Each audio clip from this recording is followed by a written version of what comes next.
Existe uma linha de pesquisadores e profissionais que defende que a qualidade de um software deve ser avaliada por um time separado do time que desenvolve o software, para que a gente tenha uma isenção e para que a gente efetivamente siga aquele princípio de que vamos criar testes para refugar o software e não para aceitá-lo, né?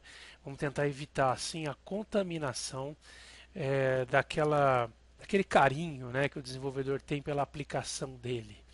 Então a gente coloca alguém que não tem relação sentimental, vamos dizer assim, nenhuma com o software, para fazer esse teste de software de uma maneira rigorosa.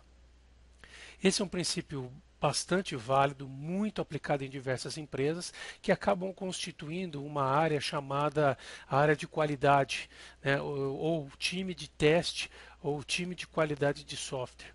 Essa equipe é separada dos desenvolvedores, ela tem noções de desenvolvimento e ela domina as ferramentas de testes e pratica amplamente todos os conceitos que nós estamos discutindo aqui ao longo dessas aulas sobre testes. Ela, portanto, planeja junto com a equipe, aplica os testes e reporta os resultados.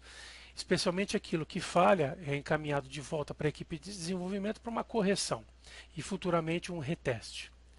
Até aí tudo bem, né? Agora, como falar em testes quando a gente trabalha com o desenvolvimento ágil de software, onde a gente defende a existência de um time de desenvolvimento que trabalha com todos os compromissos envolvidos na produção do software, seja ele modelagem, seja ele construção, seja ele o próprio teste e a liberação do software.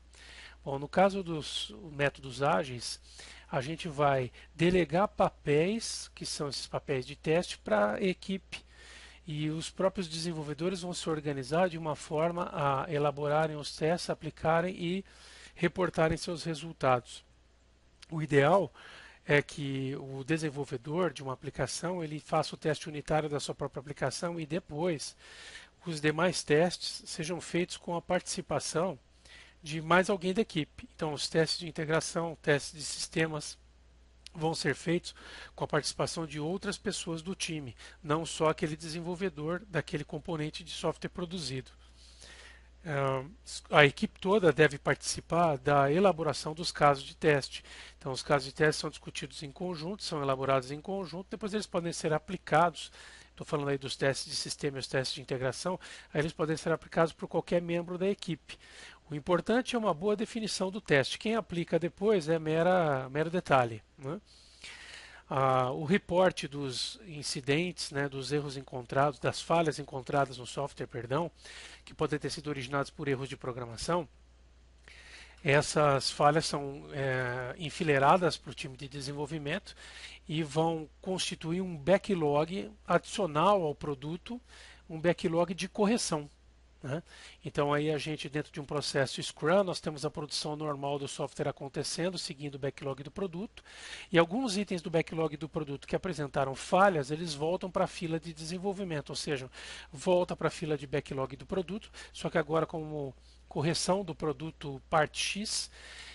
Essa correção do produto parte X vai ser desmembrada em atividades que vão ser executadas em uma sprint para que a gente possa concluir aquele pacote de entrega, tá bem?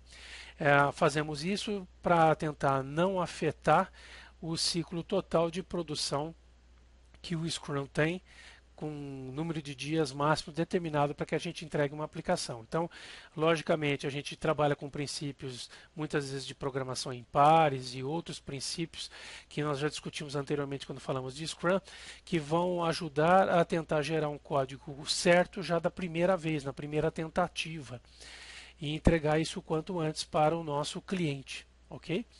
Porém, se a gente começar a se envolver com falhas de software que vão gerando prolongamento de atividades da minha sprint, pode ser que numa reunião de revisão da sprint a gente decida que esse componente não vai ser entregue no pacote dessa sprint, vai para o backlog do produto e aí a gente então desenvolve essa correção futuramente, como eu expliquei anteriormente. Tá bem? Então, resumindo, duas possibilidades no Scrum. Eu testo e corrijo dentro da própria sprint, se for factível dentro do prazo que eu tenho. Segunda opção, eu testo e se eu encontrar falha e não for factível a correção dentro da própria sprint, eu coloco esse item para desenvolvimento futuro, voltando ele para o backlog pendente do produto.